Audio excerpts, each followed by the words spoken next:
السلام علیکم۔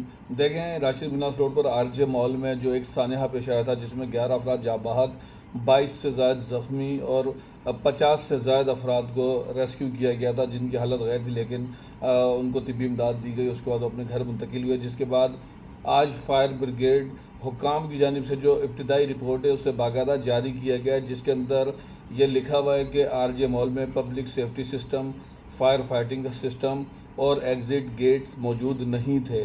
اس کے علاوہ یہ بھی بتایا گیا کہ جو آگ لگنے کی اطلاع ہے وہ وقت پر نہیں دی گئی۔ اس کا مطلب یہ ہے کہ آگ اس مال میں کسی اور وقت لگی تھی، اور جب ان سے کنٹرول نہیں ہوئی تو اس کے بعد پھر فائر بریگیڈ حکام کو اطلاع دی گئی۔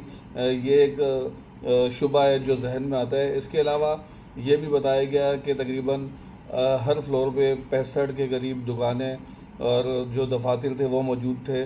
کافی ساری دکانیں جس میں تقریباً 210 دکانیں اور دفاتر ان کو محفوظ کیا گیا۔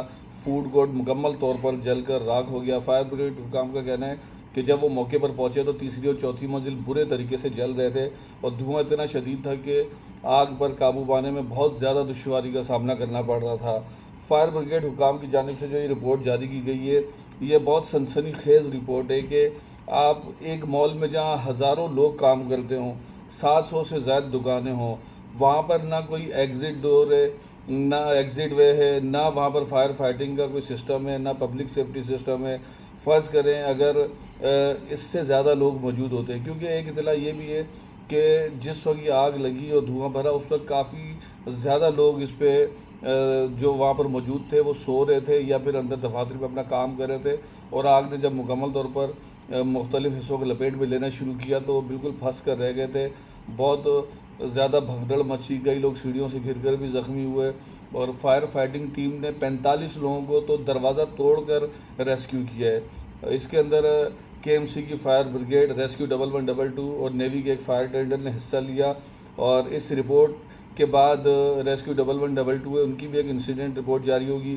اس کے علاوہ جو تحقیقاتی ٹیم جس میں D I G Ghulam Asfar Mahesar, S S P Irfan Bahadur, S P Ayaz Hussain, S S P investigation Saud Maqsi اور دیگر شامل ہیں۔ پولیس کی جانب سے اب ایک رپورٹ آنا باقی ہے۔ اس کے علاوہ کمشنر کراچی کی جانب سے ایک ٹیکنیکل ٹیم تشکیل دی گئی تھی۔ تو ہم دیکھیں گے یہ کہ جو مزید یہ چاروں الگ الگ محکمے اور ہر کسی کی الگ الگ رپورٹ بنے گی۔ پہلی رپورٹ ہمارے سامنے آ چکی ہے جس میں یہ بات واضح ثابت ہو رہی ہے کہ غفلت، لاپرواہی، یعنی کہ مجرمانہ غفلت، کیونکہ اس میں جانیں گئی ہیں، ان کی وجہ سے یہ سانحہ پیش آیا، اور اللہ جانتا ہے کہ اس کے اندر کس کا کتنا کردار ہے، کتنی غفلت ہے۔ لیکن میں ضرور جانتا ہوں کہ ہمارے جو ادارے ہیں، جو قانون نافذ کرنے والے ادارے ہیں، وہ اس واقعے میں ملوث عناصر کو کیفری کردار تک پہنچائیں، کیونکہ 11 لوگوں کی جانیں گئی ہیں، 11 لوگوں کے گھر برباد ہوئے، گھروں میں صف ماتم بچھی گئے۔ تو باقی جو 3 رپورٹس آنا باقی ہیں اس میں بھی چیز سامنے آ جائے گی کہ اس کی اصل وجوہات کیا تھی۔ شکریہ۔